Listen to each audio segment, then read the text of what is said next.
Jom.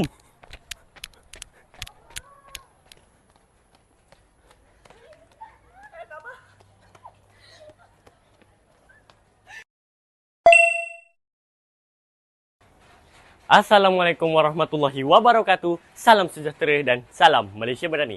Saya Putra Ramdan bin Anan.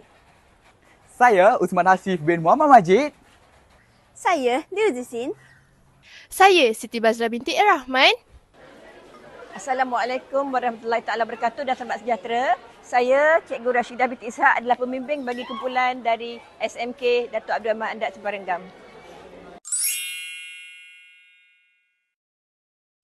Pada masa kini, pengurusan sampah merupakan satu cabaran yang semakin ketara. Di dalam sekolah khususnya, tong sampah sering dipenuhkan dalam masa yang singkat, terutamanya selepas aktiviti kokurikulum dan masa rehat. Keadaan ini menyebabkan beberapa masalah utama seperti sampah melimpah keluar daripada tong. Seterusnya, pencemaran bau yang tidak menyenangkan.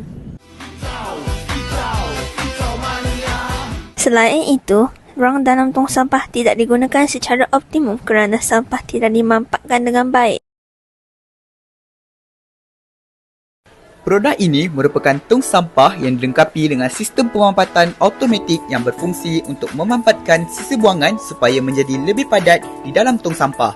Sistem pemampatan Smart Compact Bin ini menggunakan motor DC 12V yang disambungkan kepada threaded rod melalui shaft coupler.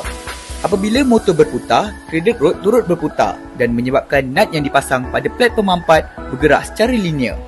Pergerakan ini membolehkan plat pemampat bergerak ke bawah untuk memampatkan sampah atau ke atas untuk kembali ke kedudukan asal. Arah putaran motor dikawal menggunakan swiss penukar arah, manakala swiss tekan digunakan untuk mengaktifkan proses pemampatan dan pengembalian plat pemampat. Untuk memampatkan sampah, letakkan swiss 1 pada mod turun. Tekan swiss 2. Motor berpusing, threaded rod berpusing. Nut bergerak ke bawah. Plat pemampat akan turun dan memampatkan sampah. Lepaskan swiss 2 apabila pemampatan mencukupi. Untuk menaikkan semula plat, tukar swiss 1 kepada mod naik. Tekan swiss 2. Motor berpusing dalam arah bertentangan. Nut akan bergerak ke atas.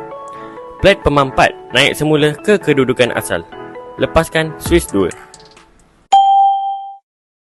Produk kami berfokuskan SDG 11 iaitu bandar dan komuniti mampan melalui persekitaran yang lebih bersih dan teratur. Fokus kedua ialah SDG 12 iaitu penggunaan dan pengeluaran bertanggungjawab melalui pengurusan sisa yang lebih efisien. Kesimpulannya, Smart Compact Bin merupakan satu inovasi yang berpotensi untuk meningkatkan kecekapan pengurusan sampah yang lebih teratur. Sekian, terima kasih.